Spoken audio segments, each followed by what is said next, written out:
So great. So today's lecture will be given by Alekos Robotis, and the title is on his first slide, Spaces of Multiscaled Line with Collision. So please. Okay, thanks, and thanks for the opportunity to speak here.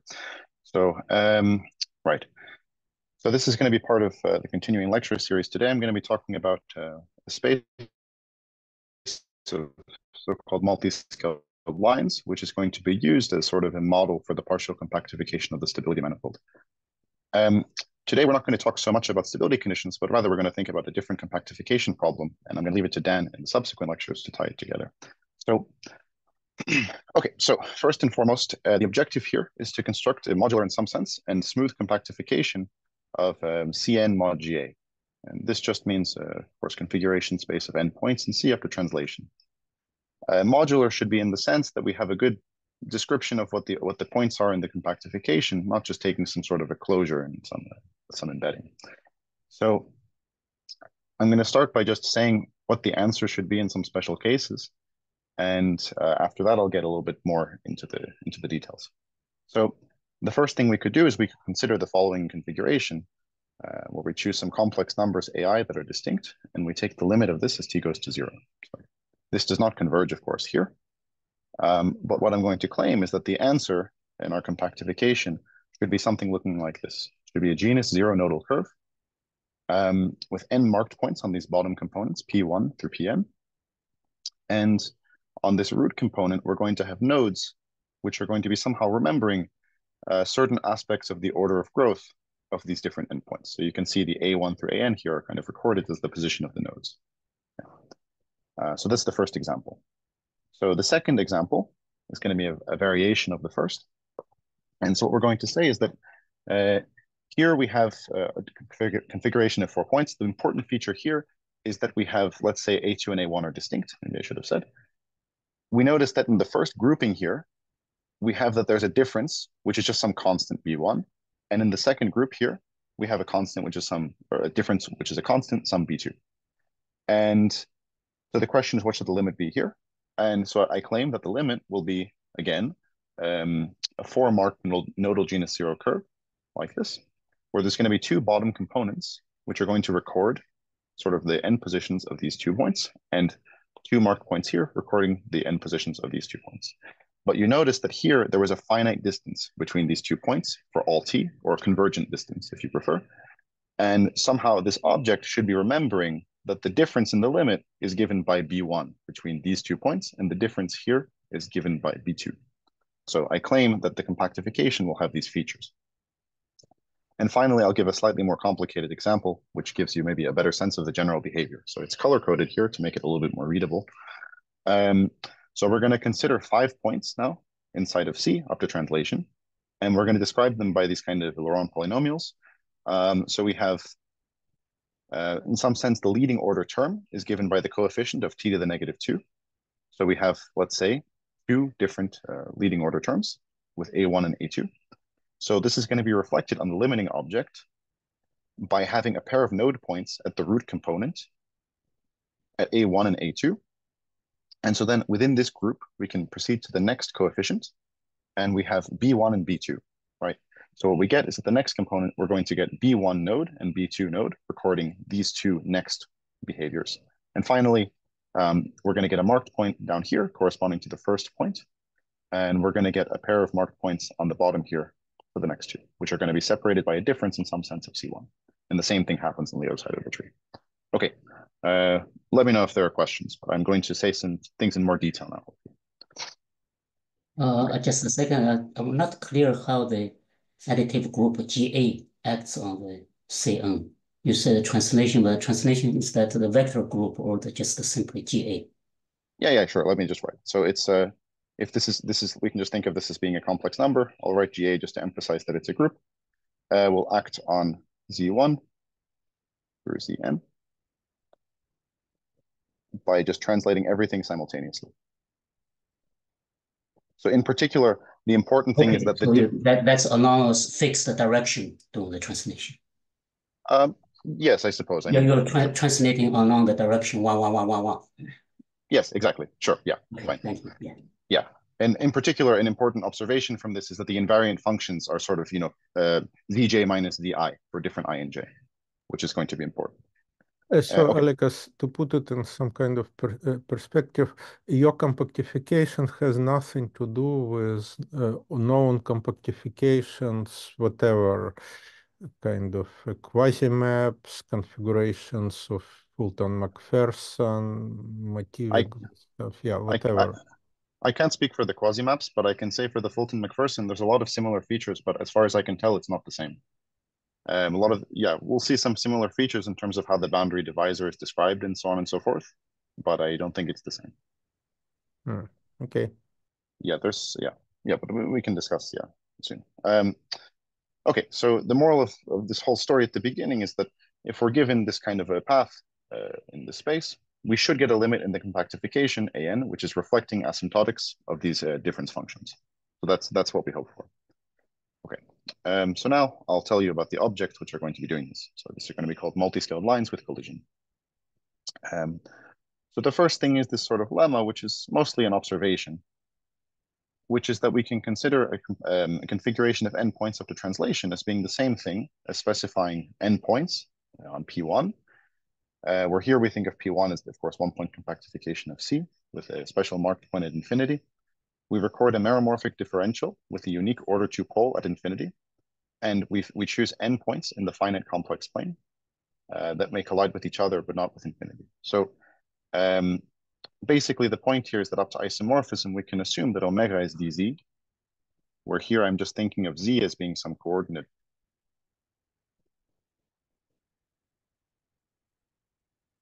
on P1 minus infinity. And an automorphism of these data of P1, omega, and its differential, you can just sort of plug these conditions into the Möbius transformations, and you find out these are all just given by translations by a complex number. So the point is that a pair of two such things is isomorphic if and only if you can sort of translate one configuration of points into the other. So the point here is that the GA action on one side corresponds to this isomorphism on the other side. So this is the first step in terms of the compactification. And kind of a simple corollary of this is that this object can be described up to isomorphism by these period functions, which we think of as being path integrals on the sphere from pi to pj of the differential form omega. So if you write omega as dz, this is just the difference of the 2 points. Okay.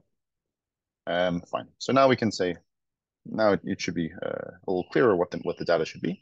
So a multi-scaled line is going to be a 4-tuple, where sigma is a nodal arithmetic genus 0 curve. So I'm going to use this notation for the dual graph. These are the vertices and these are the edges. I'll give some examples soon. And P infinity is going to be a smooth marked point on sigma. So for example of the first 2 data, we think of our curve as being something like a connect sum of different spheres like this.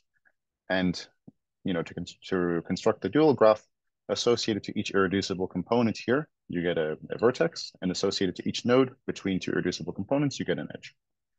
An important thing to point out here is that P infinity corresponds in a natural way to a choice of root structure on the curve, just because we have a sort of distinguished base point on the set of vertices coming from the component to which P infinity is attached. And finally, I'll say, define terminal vertices to be those furthest away from VR, furthest in the sense that we can't extend the path from here to VR further down. So basically the point is we get a top of the tree and we get a bottom of the tree coming from the root structure. The next piece of information that we consider is this sort of inequality symbol here, which represents a total preorder on the set of vertices. So what this means is we have totality in the sense that every 2 pair of vertices is comparable, but sort of the inequality in both directions does not imply equality of the elements. So this is the preorder aspect. So instead, what we get is when this holds, we have an equivalence relation, which we write as sim. So to understand what this means is one should probably think about this as being something like a level structure on the set of vertices around the tree. So the important thing is that v is less than or equal to w is the same thing as saying that w is above v. So basically, it's some sort of height function. And so the important thing from this is that we can have the underlying trees being the same with multiple different level structures. So for instance, these two trees are kind of the same, but if we think of them as being embedded inside of the plane with a height function, they're not the same because these two vertices here are at the same height, but in this variant, one vertex is above the other. So, okay, so it's some additional piece of information. Okay, so these are the first three things. We have a curve, we have a marked point, and we have basically a height function. And so this height function has to satisfy some conditions. So the first of which is that for all non-root vertices, there's a unique adjacent vertex, which is above V. So for example, this is not allowed. You can't have two directions going up from V. You know, things have to always look like this. And the second condition is that for all terminal vertices, meaning the ones at the bottom of the tree, they have to be at the same height. So this is basically a convention, but it's useful. Okay, so for example, some allowed trees are like this. So everything here is good. But for instance, what's not allowed by this condition is we don't allow ourselves to have vertices that are sort of terminal in this sense, but not at the bottom level. Okay. And so the final piece of information that I need to give you is this omega bullet. So omega bullet is going to be a sort of a collection of meromorphic differentials on sigma v, which is indexed by the vertices of the tree. So this is the vertex. Sorry, this is the irreducible component corresponding to the vertex v, with a unique order 2 pole at nv. So this is very similar to the P1 irreducible case. Here is sigma v, some sphere, and there's a unique node connecting it to the upper part of the tree or of the curve. And so we just require the differential here to have a unique order 2 pole up here. And in the case where we work on the root component, then we just require that NV to be P infinity at the top of the curve. Alekos, well, you know, it's kind of a nice formal description, but it's a bit dry. So maybe I have a question either to you or to Dan.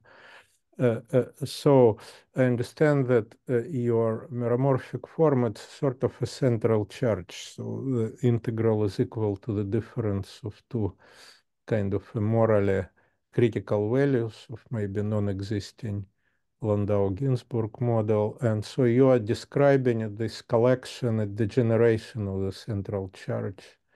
Yeah.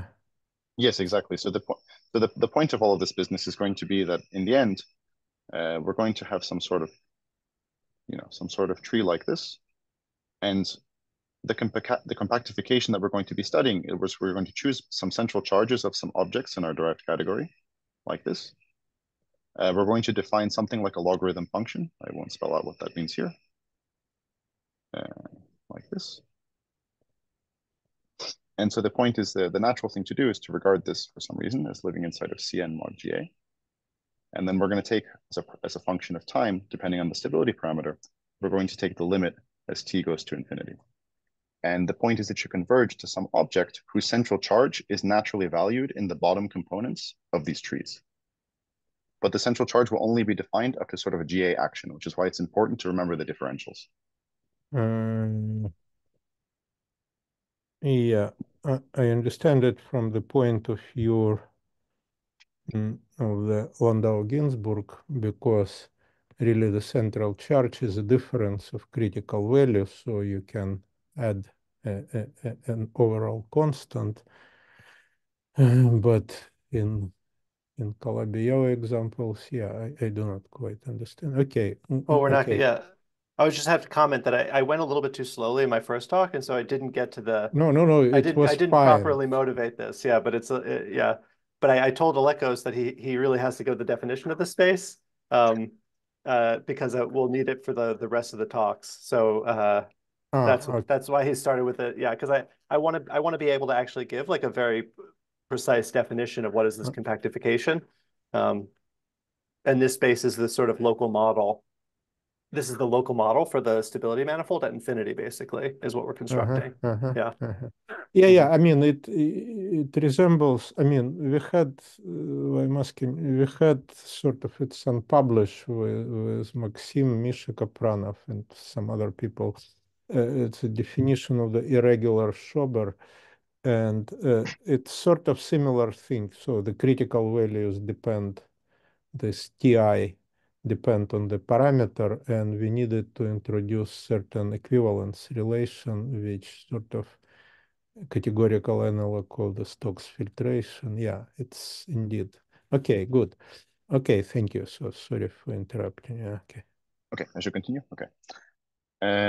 Okay, right. So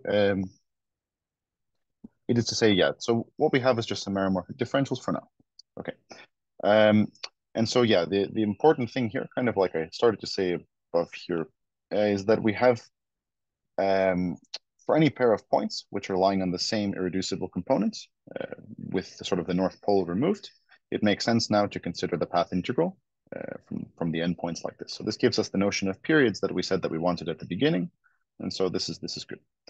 I'll just make a comment here, which is maybe not super essential for the talk, but the axioms that we impose imply that when u is further from the root than w, then u is lower with respect to the height function, and that the root is the unique maximum for the height function. So things look as these pictures, you know, it looks basically like all these pictures that we've been drawing. Yeah, okay. Anyway, so you can call the combinatorial structure a totally preordered rooted tree, but maybe it's a bit burdensome terminology. So okay, so some examples of this. Well, okay, you get the picture. You have 3 different levels. Here you have 4 different levels. Here's 5. You see that you don't have to have the tree be binary at all. But the important thing is that the terminal vertices are all together at the bottom, and there's different heights of different vertices here. Okay. So now I've told you something about the combinatorial. Well, actually, I've told you basically some of the objects, so now I can tell you what it means for them to be isomorphic. I should say that in this case, the isomorphism is maybe not the most obvious one that one could choose. So yeah, anyway, it's called complex projective isomorphism of 2 multi-scaled lines is an isomorphism of nodal curves, the underlying nodal curves, such that it carries these marked points to each other, such that it respects the corresponding preorders here and here. And the last condition is slightly more mysterious. It's going to say that for all vertices in V sigma, basically, there's going to exist some scalar, some multiplicative constant here. So the pullback of a differential form is a scalar multiple of the corresponding differential form. We require these constants to be equal when V and W have the same height, and we require that the constant be 1 for terminal V. I'll give some examples of this in a second. So the important thing here is that if you think about the irreducible case, well, complex projective isomorphism is kind of the obvious sense of isomorphism because there's only a terminal component. So we actually have to remember the differential on the nose. But in other cases, what you see is that you have, for instance, for this dual tree here, you have a complex projective isomorphism is the same thing as an isomorphism of the curves, preserving the top point, but also with the property that on these bottom components, the pullback of the differential form here gives exactly the differential form here. The pullback from here is exactly the differential form here, but on the root component, we're allowed to have the pullback of the differential form be incorrect by sort of a scalar multiple of a constant. So, okay. So let's see basically from this, what's the information that's actually invariant under the complex projective isomorphism. We can start with this dual tree. And so what we can do is we can look at some path integrals on the top of the tree up here. So for example, we can take the ratio of the integral from n1 to n3 over n1 to n2. And this is an invariant quantity. The integral on its own would not be invariant because we're allowed to rescale the differential form here. So this is only determined up to a multiple of by something in C star. But of course, the ratio is defined. So in the next case, we can work our way down the tree. We have on this middle level here, on the middle level, we can consider path integrals from x1 to x2, x3 to x4. So this ratio is going to be invariant exactly because these things are on the same level. But again, the individual integrals are not independent of the complex projective isomorphism. And finally, because we required that our constant, the constant here be 1 for the terminal components, what we find out is that path integrals on terminal components are well defined with no quotienting necessary. Okay. Are there any questions about this definition? It's a little bit strange, maybe at first sight. Okay, I'll proceed. The next. So the next thing we have to say to sort of formally define the space is we have to specify some moves on the combinatorial data, which are used to define the open sets. So the first thing is that we have a contraction of these trees. It's given by a surjection on the vertex sets with the property that it respects the preorders, which is a natural condition, and with the property that for any pair of adjacent vertices, the images are either adjacent or equal. So but basically what this is saying is that if two things were separated by an edge in gamma, then the edge either stays or is contracted. So that's the sense in which it's a contraction. And the third condition is that the pre-image of a vertex in gamma is in gamma prime, sorry, spans a connected subgraph. But maybe this is not so important. The important thing really is the lemma, which tells you how to understand these things. So the point is that given a totally preordered rooted tree like this, and a surjection of totally ordered sets like this, there's a unique contraction of trees fitting into the following diagram. So the point is that when we quotient out by this relation, we just remember the set of levels. So we have a surjection from the levels for gamma to 0 to n, and we can construct a unique tree fitting like this. So the point again, as usual, is the picture. So we can take this to be gamma, and so V gamma mod this sim relation. This is the set of levels, which is sort of color-coded here. And so we can consider the following surjective map, where we send 2 to 1, 1 to 1, 3 to 2, 0 to 0. And there's an induced contraction here, which basically comes from cutting here. So we have the following sort of transformation of the tree. And so now we can define the objects that we're actually finally going to be parameterizing, which are n-marked multi-scaled lines. So what is this? It's a multi-scaled line in the first sense that we said before, with the additional information of n smooth mark points on terminal components of sigma. So these are the P1 through Pn. And of course, associated to this object is this kind of complete combinatorial, sort of completed combinatorial object here, where we have, in addition to the totally preordered rooted tree, we have half edges, which we just think of as a function from 1 to n to the terminal vertices, which are recording which marked point lies on which terminal vertex. So, and then finally, we say that such an object is stable if each terminal component contains some marked point, and each non-terminal component contains at least 3 nodes or at least 2 nodes and the point P infinity in the root case. So for example, here's some examples of these objects. So we have these markings down here. We think of these as half edges, and we say that this is not stable because, of course, there's a marked point missing here. This is stable. It has everything it needs. And in this case, this tree is not stable because the valence of this non-terminal vertex is not high enough. Whereas this is stable because even though the valence is low here, what you see is that this is a terminal component. So the only condition is that it has to have some PI. It has a half edge. Okay. So it's a fact that it's a good exercise is that stability implies that there's no automorphisms, and in fact also no complex projective automorphisms. Okay. And we'll just say informally that this object is called a dual level tree if it comes from a stable n-marked multi-scaled line. So the point basically is we only want to consider the ones that actually come from the objects we care about. And these are called the dual trees. Okay, so now we can construct AN, finally. So as a set, we're just going to define AN to be the complex projective isomorphism classes of these n-marked multi-scaled lines, like we said above. And from there, we can define some period functions. So these are defined just using the information we've kept around. So this is going to be, so of course, I'm going to abuse notation and write sigma instead of all of this because it's too much to write.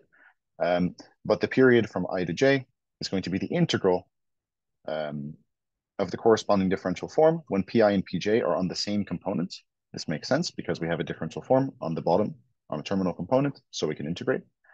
And if pi and pj are not on the same terminal component, then we're going to say this is infinity. So they're infinitely far and with respect to some sort of distance coming from the tree. And just as a matter of notation, we'll write this for the multi-scaled lines with irreducible underlying curve. So as we said before, the multi-scaled lines with irreducible curve, they're just P1 with the marked point in infinity, with a meromorphic differential with the order 2 pole, and n marked points up to isomorphism. But this was the same thing as Cn mod GA. So the point now basically is we identified our original object of interest, Cn mod Ga, as sitting inside of this bigger set. And so now we're going to equip An with an algebraic variety structure in such a way that it becomes the compactification that we're interested in. Okay. So to do this, it becomes a little bit, maybe dry or involved or something. We have to say a bunch of different functions, but maybe the idea to remember is going to be that we have enough information around to define some integrals between different points, and that's what we're going to use to parameterize the objects. That's the moral of the story.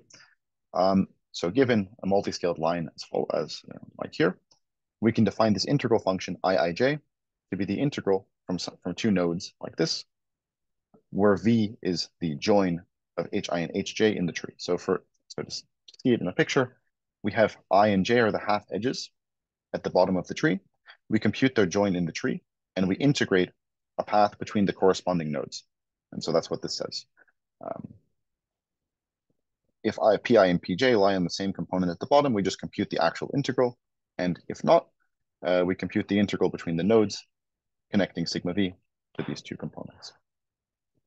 It should be mentioned here that this integral is not independent of choices up to complex projective isomorphism, or sorry, it's not independent of the choice of representative for the complex projective isomorphism class, because we don't have an honest differential up here. It's only defined up to rescaling. So here we're using the actual curve. And I mean, here is basically just the same thing drawn again.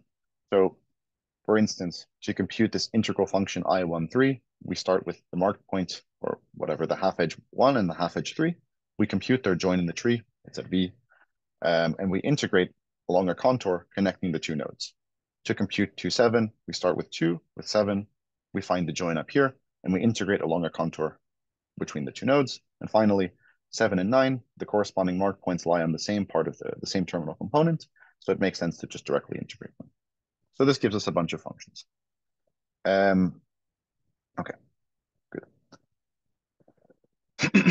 So the next thing we have to do is we have to specify, basically we have to specify the open sets in the end for what's going to be the topology, or at least some open cover.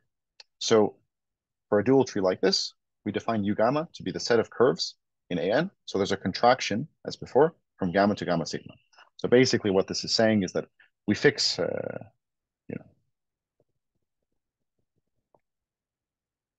some level tree gamma like this, and we're just going to look at all of the different contractions. So for instance, cutting from here, we get, this as being a level tree, like an admissible level tree for a curve inside of here. Or we could also cut from the bottom, and we would get a corresponding different tree.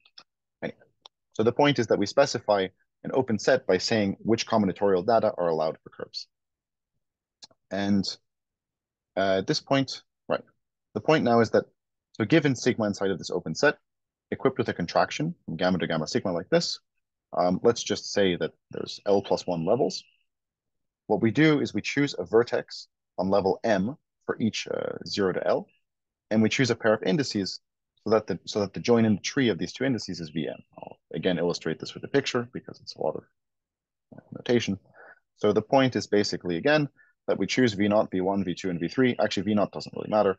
But for V1, what we do now is we identify a pair of indices so that when we take the join of the corresponding half edges, it's V1. So here, for instance, we can choose 5 and 7, 6 and 7, 6 and 8, whatever, it's fine. For V2, we choose 9 and 14, but we could choose many other things. And finally, for V3, 1 and 10. Okay, so now we can kind of finally state what our coordinate functions are going to be. For the coordinate functions, we're going to define them using these sort of normalization factors. So S0 is going to be just set to be 1. And for all m between 1 and L, we put Sm to be this integral function like we defined it before. So for example, if we take S1 in this example, S1 is going to be the integral from the nodes between 5 and 7 computed on this vertex. So it's some integral. And then we define some parameters called Tm like this, which, okay, basically this depends on the combinatorics of the contraction. But the important thing is that if Vm and Vm minus 1 do not lie on the same level, this is going to be 0. And so finally, with all this being said, we can give kind of the final coordinate. So the coordinate that we're going to use is going to be this Zij, which you should think of as a normalized period. So it's going to be an integral, a path integral divided by a different integral. So slightly more precisely, what we're saying is that if we take I and j inside of 1 through n, we compute the the joins of these two components inside of the tree here. Then Iij is the integral between the nodes along this contour alpha. But this isn't well defined on the complex projective isomorphism class. What we have to do is we have to quotient by some renormalization factor, which is this Sm. And so this is an invariant quantity now because we're taking a ratio of two integrals on the same level of the tree. So that's kind of the moral of the story. The moral of the story is we get a pair of systems of parameters, which are going to be these Ti's and these Zij's. The Ti's are controlling how many levels the tree has in this open set, and the Zij's are basically controlling the positions of the different nodes on the tree. So the idea is that this should kind of completely describe the tree, or sorry, the curve. Okay. Yeah, I'll actually skip this and just go straight to the example. So the important thing here is, at least to understand what these T parameters are doing, is we can kind of imagine a plane described by parameters T1 and T2, and different strata, different strata here are going to correspond to different combinatorial types of multi-scaled lines. So in the case where we have T1 equals 0 and T2 equals 0, this is the most specialized case. It's the graph gamma that we started out with. So curves with that combinatorial type sit over here. And we can sort of generalize by taking T1 to be non-zero. And so what this corresponds to doing is, this is saying that now, well, when T1 is non-zero, this means that f of V1 is V1 and V0 lie on the same level of the tree. So it means we cut here. And so what you find out is this is the corresponding combinatorial information. And the corresponding trees lie along this stratum here. And in the other direction, you get some red stratum here.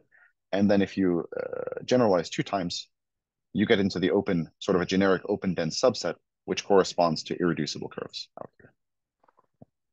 Are there questions about this? Sorry if it's a little fast or something, or boring, I don't know. Okay. So I'll just say now kind of the main upshot of all this is that given a dual tree like this, well, whatever, basically you identify some different sets of indices, but the important thing is that you get a map from U gamma to basically an affine space, or a subset of an affine space, which is well defined. That is, it's well defined up to complex projective isomorphism. We renormalize these period functions, so they don't depend on the choice of representative, and Tm is also defined in such a way.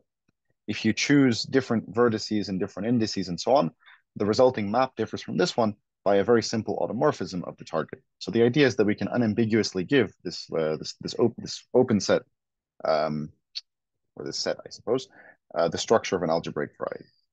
Right, so this is how we actually construct the space. And the fact is that this map is injective and identifies U gamma with a smooth algebraic variety of dimension n-1, which takes a little bit of work to prove, but this is basically how it's done to construct the space. And so finally, more or less finally, let me say that if we take an irreducible curve that is corresponding to a tree with one vertex, then U star is just an circ like we saw before. That is to say, this is the locus where we have irreducible underlying curves. And for all pairs of indices like this, we have that this normalized period function, well, S0 was just equal to 1. So the normalized period function is really just equal to the integral, which is the same thing as the period function. And I'll just make a comment now about the coordinate transformations. So the point is that if we start with this dual tree, such that the join of hi and hj is on level p of the tree, somewhere up above, then on the intersection of these two sort of coordinate charts, what we find is that this period function, which is the z coordinate for U star, is given by the z coordinate for U gamma divided by these ti's. So there's a very nice formula for the coordinate transformations, and you can prove a general formula for this for different contractions and different changes of open set. And the important thing is that everything is algebraic, and so you get a nice variety. Okay, so maybe just to kind of summarize the whole idea, let me return to one of the original examples we started with. This time I'll write taf instead of t for the time parameter because we're using t for something else. But it's the same example. We choose some distinct complex numbers, and we're going to study the limit inside of the space of the corresponding path in Cn mod Ga. So I'll just, it's not super important, but the conditions we fix guarantee that actually this is sitting inside the intersection of the two opens, where gamma is given by this tree. So this is the one that we said before in the original, or at the beginning. And so what happens next is we take 1, 2 to be our set of indices, and we compute that t, depending on the parameter taf, is given by 1 over this period function. And this implies, by just explicit calculation here, that as taf goes to 0, t also goes to 0. And so what that's telling us is sort of inside of our picture, we have, this is the t equals 0 stratum. It corresponds to curves of this combinatorial type, and the stuff with t not equal to 0 corresponds to irreducible curves. So what this is telling us already is that we're degenerating into something which has 2 levels. And then finally, to determine the position of the nodes, what you do is you just compute using the proposition that Zij as a function of taf is actually given as a constant as this ratio. And so I claim now that the limit point is complex projectively isomorphic to the thing that we started off with in the beginning. The point being here that you can clear this denominator because you're free to rescale the distances between things up here up to an overall constant. And so similar calculations will show you that the other claims made at the beginning are true, but I won't do them here. So maybe if this has been, if you've kind of fallen asleep with the details here or something, maybe it's a good time to wake up because I'll say some maybe more interesting properties of the spaces actually. So in spite of this kind of wild and ad hoc construction in terms of just coordinate charts on some set, this space has a very nice structure actually. So the point is that AN is a rational compact complex algebraic manifold of dimension n-1. So I just mean that it's a smooth abstract variety defined over the complex numbers with no particular embedding in projective space or anything like that. But it has it's rational, of course, because it contains Cn mod Ga. Looking for, perhaps.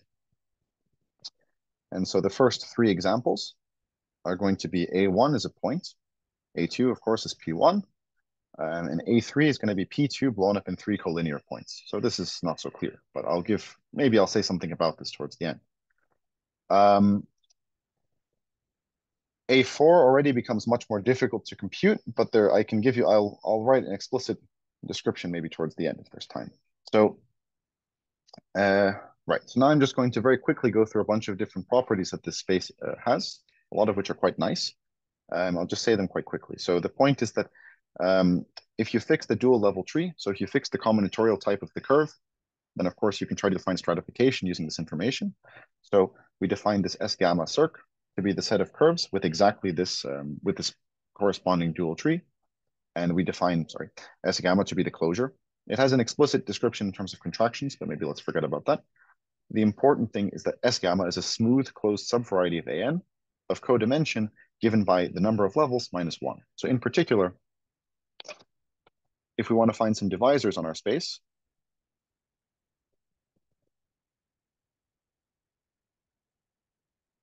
we can just look at the different trees that look like this. They have some number of, K marked K terminal components, but they have levels 0 and 1. So these give us divisors.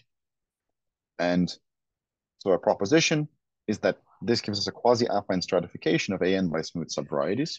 So this is what we're going to call the level tree stratification.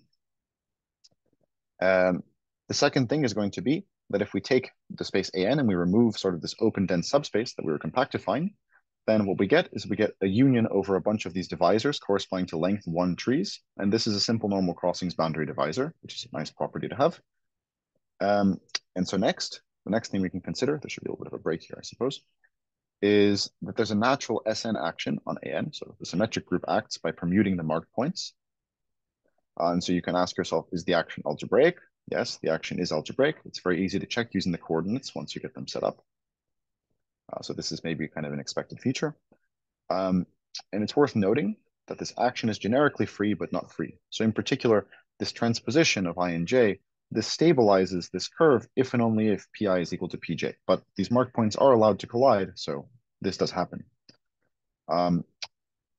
Okay, so next, let's take a partition of 1 through n, where B of rho is the set of blocks of the partition. So a partition just means a decomposition of the set of 1 through n into disjoint subsets. So 1 through 5 is decomposed as 1, 3, 2, and 4, 5. And we have 3 blocks, which are just these different subsets. And if we're given rho as above, we can define a stratum, or some sort of locus, I should say, which is going to be the set of elements of an, so that the mark points pi and pj coincide if and only if they lie in the same block of the partition. So basically now we're controlling which points are allowed to collide. And we define T rho to be the closure as before. And so what this gives us actually is another stratification, different stratification, which we call the collision stratification, for instance. Yeah. Right. And so the point here is that we index the stratification by partitions of the set of 1 through n, and this gives us another stratification of an. A striking feature of this stratification is that basically you have an isomorphism between this closed stratum with a smaller one of these multi-scaled spaces, or spaces of multi-scaled lines. The point is that here we label the curves with the blocks.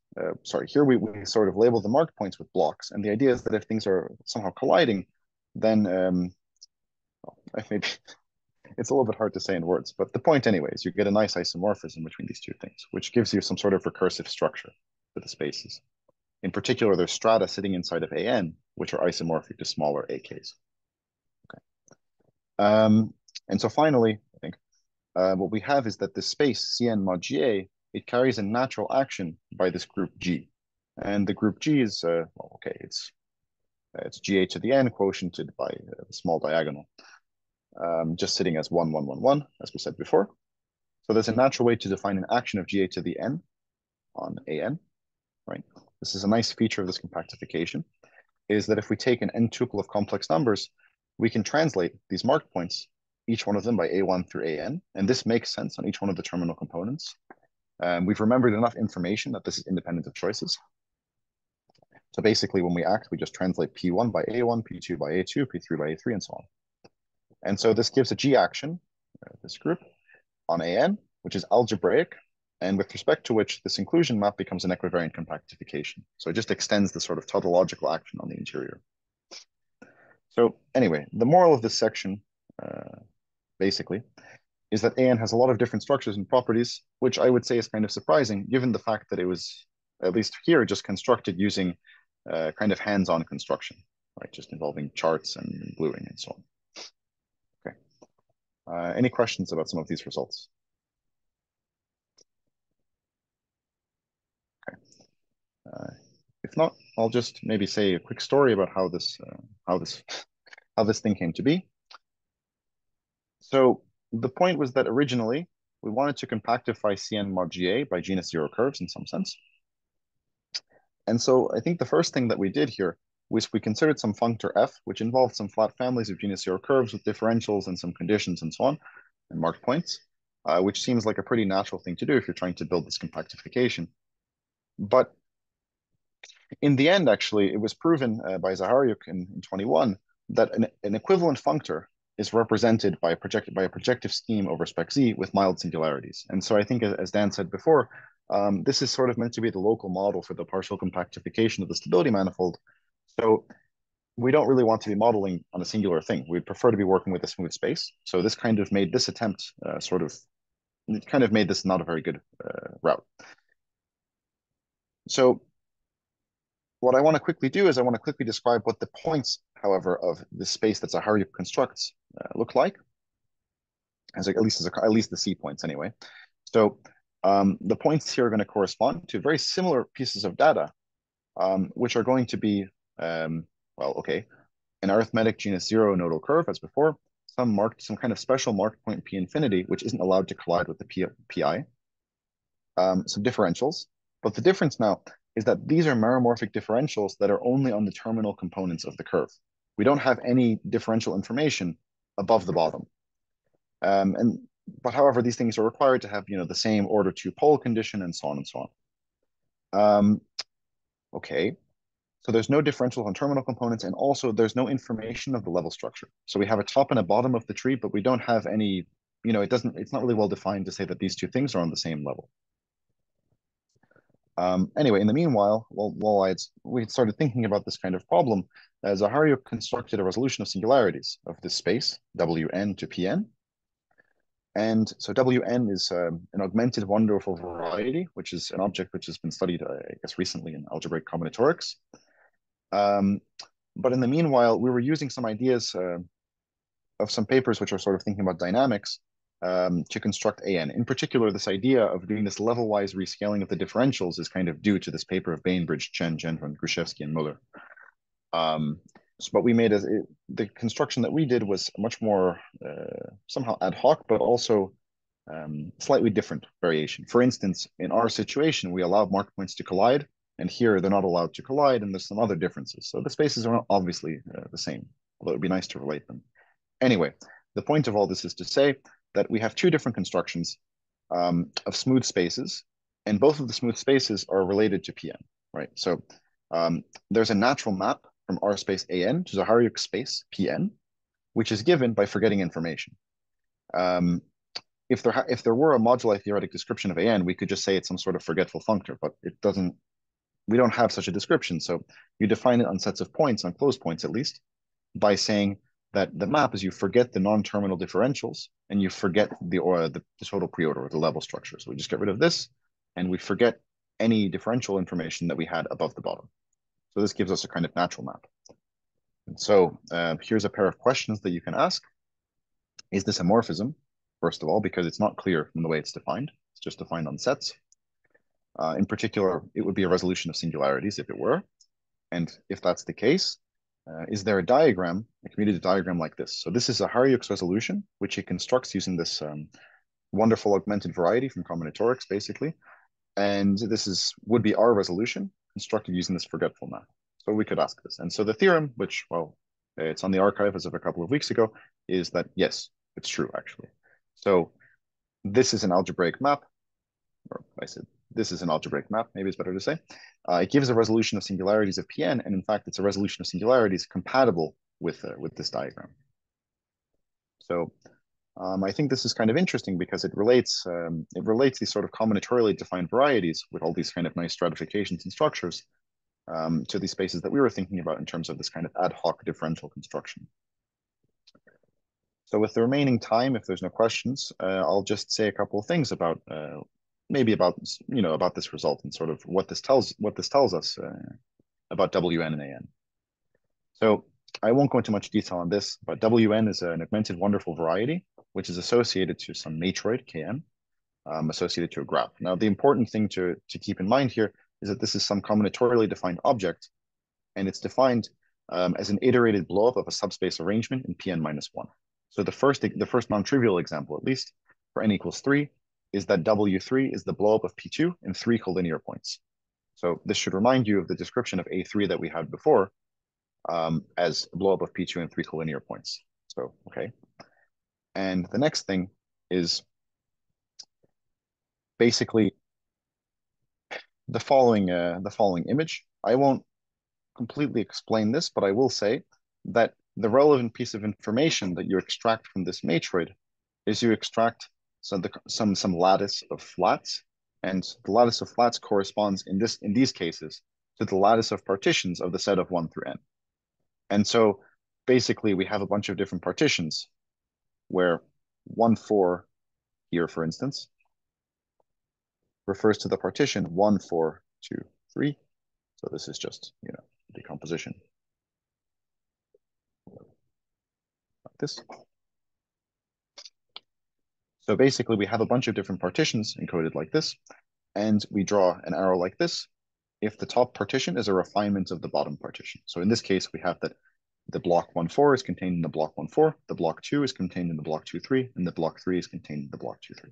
But anyway, the point is you extract from here some lattices, and in these cases, you can realize them as a subspace arrangement of Pn minus 1. Oops. And then the recipe to construct this wonderful, this augmented wonderful variety is you first blow up the points, so the minimal dimensional sort of subspaces. So here there's 7 points corresponding to the 7 partitions that we have here. And then after that, in the blown up space, we blow up the strict transforms of the lines. So the lines correspond to these six partitions here. So we have 6 lines corresponding. So we blow up once and then blow up twice, and that gives us W4. When you make n much larger, the sequence of steps becomes, I think it's n minus 2 always, but it becomes a bit difficult to keep track of everything. But the moral of the story is that we give an explicit description of the space AN as an iterated blowup of Pn minus 1. So this is kind of similar to some other blowup descriptions of spaces of genus zero curves in the literature, or at least conceptually similar. And so some nice consequences of this is that you get projectivity of AN, and which was not obvious a priori because it was constructed as some sort of abstract algebraic variety. And the second thing you get is you get explicit generators and relations for the Chow ring. So this is really by the work of, this really comes from the work of Braden, He, Mather, and Proudfoot and Wang. But the point is that they construct these varieties using the combinatorics of some matroid, and they're able to give kind of explicit descriptions of the Chow rings of the varieties in terms of the combinatorics of the matroid. So, fine. And finally, I'll just conclude with one comment about how this resolution actually looks in the case of A4 mapping to P4. So, so a fact that Zaharyuk realized, I believe, in this case, is that basically the singular points inside of this space, there's 4, choose 2 of them. That is to say, I think 6, and it's corresponding to these trees, I, J, K, L. So basically, for each one of these trees, there's a unique point in his space, and these points are singular. So the question is, if we start with one of these points, what actually is the preimage under Xi of that point? And so it's actually quite easy to compute. What you get is that the preimage of this point is going to be the set of multi-scaled lines such that their underlying graph or underlying tree is equal to this guy G that we started with. So this is actually one of the strata and the stratification we saw above. And so generically inside of this stratum, we have that S gamma circ, the open subspace, corresponds to this level tree, where these are at the same height. And what you can prove is that the stratum is isomorphic to P1, and it has homogeneous coordinates given by the ratios of these integrals. So basically, as the ratio tends to 0, you get a degeneration of the tree. And as the ratio tends to infinity, you get a different degeneration of the tree. But the important thing is that what the resolution does is it takes this singular point inside of Pn. I don't really know how to draw it properly, but and what it does is it replaces it by a P1 through which a bunch of different branches now pass in such a way that it becomes smooth. Okay, I think that's everything I had for today. Right, thanks for your attention. Thank you. So question maybe to you or to Dan. So do you understand correctly that your local model at infinity for Bridgeland stability condition, it's just sort of a Bayer-Wick stability conditions, and you describe sort of partial compactification of that one? I think in some directions, well, I mean, then you can also answer if you want to. I don't know. No, you can answer. I mean, well, we could both answer. I don't know. Well, Yeah, I'll just say that whoever. Right? At some point I was thinking a little bit about this question with these Bayer kind of polynomial stability conditions or something. I'm not sure if this is the one you were asking about, but yeah, you get some filtrations, and it looks like you get some stability conditions on sort of the associated graded pieces. So yeah, I also wonder if in certain directions you get something which is like the Bayer stability conditions, but I don't think we know that as of right now, right, Dan? Or... Yeah. No, I don't think we've proven that, but I mean, I think the different flavor here is that for us, the logs of the central charge are polynomials, whereas for Bayer, the central charge itself is a polynomial. So it captures a sort of different, it captures a different phenomenon, maybe a slightly different phenomenon. So Yeah, I think his thing always gives you something that looks like maybe a filtration of the category. Yeah, Yeah. But for the point is for us, and I apologize again, I'll get into this more in my next lecture, but the point for us is that if the log of the central charge are diverging in the imaginary direction of different stable objects, what you really get is a semiorthogonal decomposition of the category. So there are various compactifications, partial compactifications, especially recently for the stability manifold. But ours is different in the sense it's really trying to capture this idea where phases of objects, the difference in the phase of stable objects goes to infinity. And I don't think that the polynomial stability conditions sort of have that flavor exactly. Yeah, Maybe. you know, this tropical geometry, there is a funny thing. There are these tropical curves which are obtained by the kind of logarithm of absolute value. But there is also, which gives you amoebas, but there are also co-amoebas when you keep track on the argument. So you really do not look for the logarithm of the absolute value, but look for the argument. It's kind of resembles a little bit.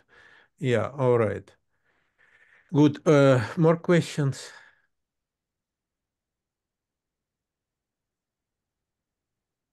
Okay, if there are no more questions, so Alekos, thank you for the talk. And tomorrow, Daniel will give his second talk, which will be third talk in this lecture series.